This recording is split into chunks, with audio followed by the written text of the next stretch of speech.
Hey guys, welcome back. So this is going to be part two of my India partition video. If you haven't watched the first one, I'll link it down below. I highly recommend you watch that one first, as this is, part two. We left off last time with the Amritsar massacre and the two-nation theory, where Hindus were like, no, we don't want any Muslim in India. And so that was in the 1920s. So now we're going to pick back up in 1932.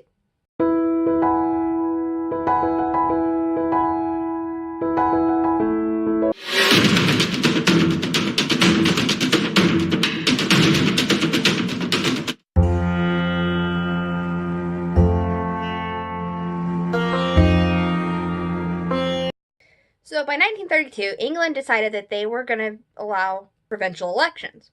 There was a demand by the depressed classes to have representation set aside for them. And by depressed classes, I mean the Dalits, who were untouchables. This movement was led by B.R. Ambedkar. The Muslim League was in favor of this proposal because it would weaken the Hindus. But the Hindus were afraid that it was going to cause a divide within their society. So Gandhi was fiercely opposed to this, and he even went on a hunger fast until death, until it was repealed. And, Ambedkar was going strong about it until Gandhi's life was threatened. And then he realized maybe this isn't the best idea. So he signed an agreement with Hindu leaders basically saying that, no, the Dalits weren't going to get their own representation set aside for them, but they would have some representation. And so this was known as the Pune Pact. So the Government of India Act passed in 1935, and this essentially gave the right to provincial legislations. It created federal governments for the provinces, and ultimately it only gave the right to vote to about 10% of Indian men. And so obviously the Indians were really pissed off about this. Obviously, this made it to where the Indians were even more impatient for independence, and the Muslims were starting to get even more fearful of a Hindu-dominated society, because if the Indian National Congress was in charge of the government, they would treat the Muslims unfairly. England entered World War II in 1939, and again, they were like, hey, Germany, we're going to fight you. India's coming with us. And India's like, what? Again, India contributed hugely to the British war effort. So not only did they send 2.5 million troops to go help, but the princely families actually donated large amounts of cash to the British. Out of the 2.5 million men that went to go fight, about 87,000 of them died in combat. Pretty much all of India hated the British rule, and they just wanted their independence. While most of them stayed loyal to the British throughout all this, about 30,000 Indian prisoners of war defected to Germany and Japan to help fight against the British. So there was still this ever-looming fear of a Hindu-dominated state. So the Muslims decided that they wanted their own separate state, and they were going to call it Pakistan. They already basically felt like they were their own separate nation, so why not just make it official? In March of 1940, there's a Muslim leader named Muhammad Ali Jinnah who said, Muslims and Hindus were irreconcilably opposed to monolithic religious communities, and no such settlement could be imposed that did not satisfy the aspirations of the former. So the League had been established about 30 years beforehand, but this was about the time that they were starting to actually gain some traction across the subcontinent. Viceroy Lord Lithgow didn't really take Jinnah's proposal seriously. He thought that they just didn't want Hindus being in charge of everything. He came up with what's known as the August Offer, which essentially said, hey, we'll let more Indians in on the war advisory and all the legislative stuff. We'll give the full weight to the minority opinion. We'll go the 9 yards. And we'll even recognize India as independent after the war. The Indian National Congress didn't like that minorities, especially the Muslim League, would be given the right to veto. And the Muslim League didn't like that they weren't promised their own Pakistan.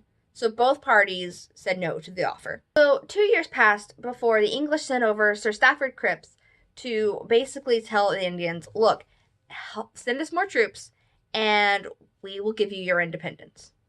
And there may or may not have been some talks with the Muslim League about having their own separate state.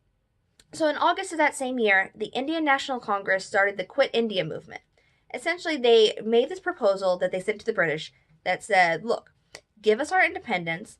If you don't listen to us, there's going to be massive civil disobedience. Gandhi gave the speech Do or Die on August 8th of 1942.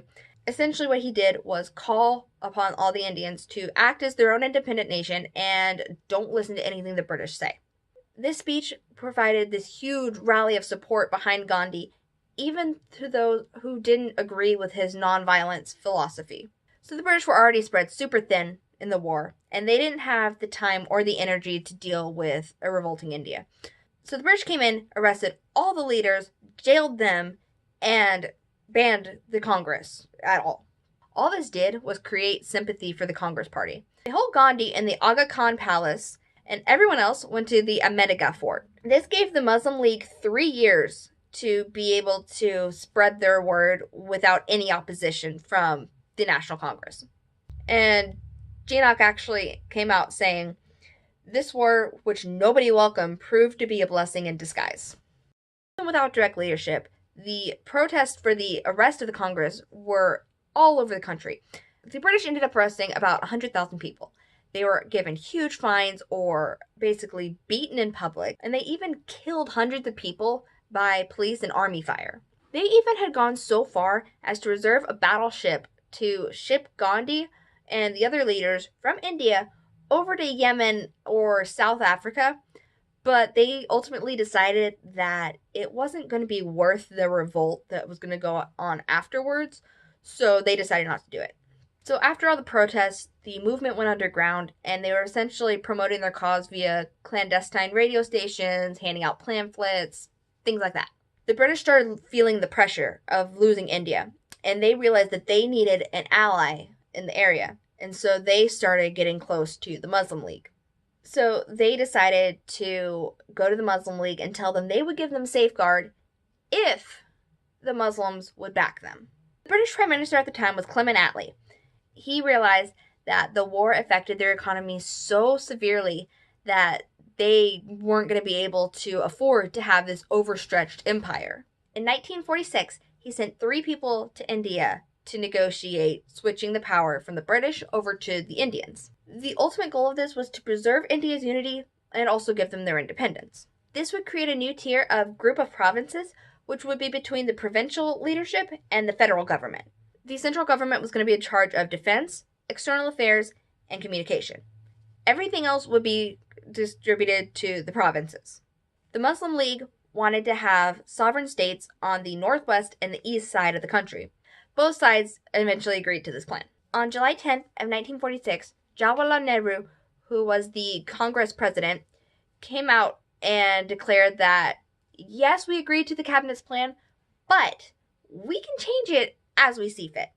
So the Muslims were still scared of a Hindu-dominated society, so after this, they rejected the plan, and they even boycotted going to the Constitutional Assembly. Jinnah also held a press conference in July. He said that the Muslim League was preparing to launch a struggle and that they had a plan. And if they were not given Pakistan, that they would launch direct action. And when he was asked what he meant by this, he snapped back with, go to Congress and ask them your plans. When they take you into their confidence, I will take you into mine. Why do you expect me to sit alone with folded hands? I'm also going to make trouble. He declared August 16, 1946 as Direct Action Day, and he had this to say to the Congress. We do not want war. If you want war, we accept your offer unhesitantly. We will either have a divided India or a destroyed India. So on Direct Action Day, Jinnah called for all the Muslims to suspend their business in order to put pressure on the British so that they would give in to the demands for Pakistan. Being Indian was now being associated with being Hindu, and to be Muslim, you were an outsider. And Bengal was actually a Muslim-heavy province. So a rally of Muslims went to Calcutta, and they met at the Oktralani Monument. And there were a whole bunch of speakers going on, and it was considered at the time to be the largest Muslim assembly in Bengal. By 10 a.m., police were already giving out reports of disturbances like shops having to be closed down or brawls in the street, stabbings, people throwing stones or bricks. And these were mostly taking place in the high-status Hindu areas. Many people at the rally either were reported to having iron bars or lattice, which are essentially these bamboo sticks that are used like police batons to break up large crowds. A Hindu Central Intelligence officer said there were about 30,000 people there, while a Muslim Special Branch inspector for the Calcutta Police said there were about 500,000 there, though it's most likely that there were only about 100,000. The speakers at the rally were saying up until 11 o'clock that morning, everyone who was injured was Muslim, and obviously the Muslims who were fighting were just defending themselves and fighting back. So the speaker, this guy, I can't even say his name. I'm not going to try to because I know I'm going to mess it up. So he said that the government was not going to interfere, and so that directly implied to the crowd that no one was going to stop them from looting. So after the rally, a lot of people who were there decided to take that call of action and start looting all these Hindu shops. Trucks were going down the street full of Muslim men who were armed with bricks and bottles, and they were going and attacking all these shops. In retaliation, the Hindus and the Sikhs would hide until they saw a Muslim coming, and then they would jump out and beat the crap out of him, essentially. And the Muslims started doing this back to the Hindus and the Sikhs. To try to break it up, the authorities set a 6 p.m. curfew. By 8 p.m., the army had come in, and they were patrolling the main streets so the police could go and patrol the slums. The following day, the Hindus started striking back against the Muslims, and this was the bloodiest day of the entire revolt. The next day, there were taxis and buses full of Hindus and Sikhs who were armed with swords and firearms, iron bars. The violence lasted for 3 days. 4,000 people died, and 100,000 people were left homeless. Although there have been outbreaks of religious violence in the past, this was the first example of ethnic cleansing. Homes were being entered and destroyed, and women and children were being attacked as well. And the violence wasn't even just in Calcutta. In Bihar and Gade-Muteswar, the Muslims were being attacked by the Hindus. In Noakhali and Rawalpindi, the Hindus were being attacked by the Muslims. Lord Louis Mountbatten took over the role of Viceroy of India in 1947, and all he wanted to do was find a quick way to end all of this. He was given explicit instructions to avoid partition and keep India unified. So, naturally, when he gets to India, he decides the best thing to do is go for partition. On June 3rd, he announced that independence would come in August, and he essentially gave them an ultimatum that didn't really leave them any choice but to agree to his terms. The Sikhs, Hindus, and Muslims in Bengal and Punjab would vote for partition, and if a simple majority wanted it, they would get it. The goal for Mountbatten was to divide India, but keep as much unity as possible. And the Hindus wanted to keep Pakistan as small as possible. The new date that Lord Mountbatten gave them was a full year ahead of what originally was set. And so this gave them very little time to organize the entire partition. Pakistan celebrated its independence on August 14th, 1947. West and East Pakistan, which is now Bangladesh, were established, but they had about 1,240 miles in between them. Muhammad Ali Jinnah was officially sworn in as the Governor General. India celebrated its independence the next day on August 15th, 1947, and they were happy to be their own independent country. Nehru was declared to be the first Prime Minister, and Lord Mountbatten actually stayed behind and became the first Governor General. Gandhi decided he wanted to stay in Bengal and help all the new refugees in the area. The boundaries were set to go into effect on midnight of August 15th, and they were drawn up by a British lawyer named Cyril Radcliffe. And Radcliffe was only given 6 weeks to make these boundaries, so he pretty much just sped through it as fast as he could. And he was creating political borders where none had existed before. Groups who had lived together for centuries were now being divided, and they were waking up essentially overnight and being on the wrong side of the border, and just a mass of people were having to migrate. Hindus and Sikhs were traveling into India, and Muslims were traveling into Pakistan.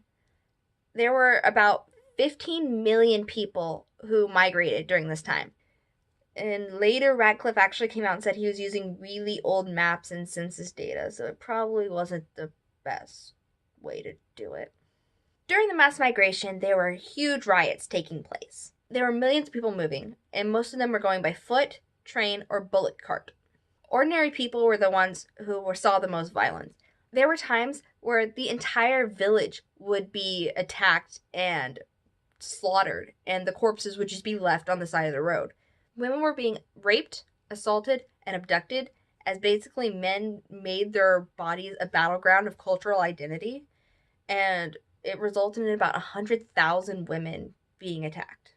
The Indian government came out after all this and said that there were about 33,000 Hindu and Sikh women who were abducted, and the Pakistani government came out and said there were about 50,000 Muslim women who were attacked and abducted.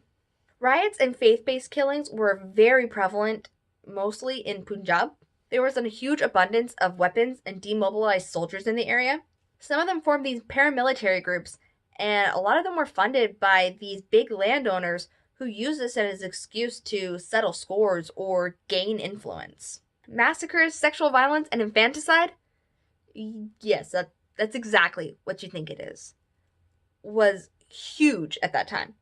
And the British didn't want anything to do with this problem.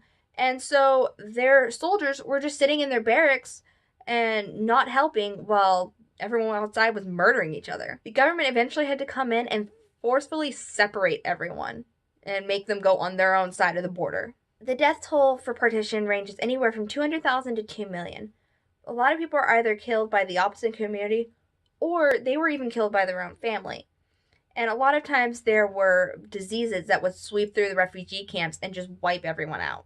Pakistan's population ended up being more religiously homogenous than they originally thought.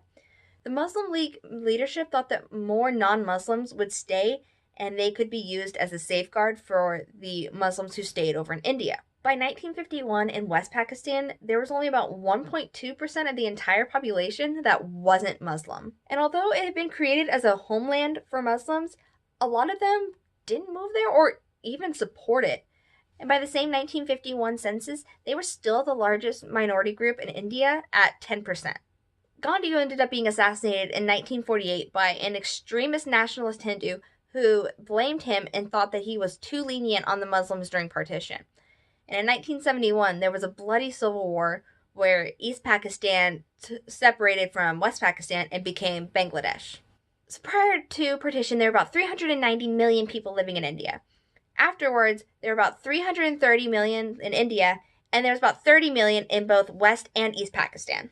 So the relationship between India and Pakistan is still not good to this day. Like, they have participated in 3 wars against each other, and there have been a number of border skirmishes. Each government treats the other one with hostility, and they're super suspicious of them.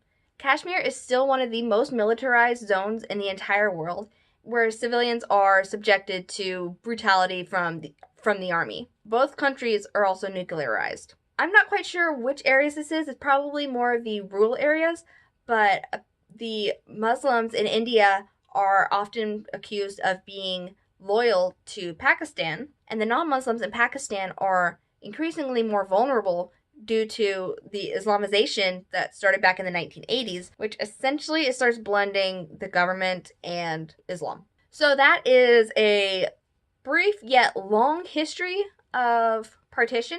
It's a very complex situation that went down. I hope that one day everyone will decide that they don't need to be butting heads. But we'll see what happens in the future. And make sure you guys comment, subscribe, and I will see you guys next time.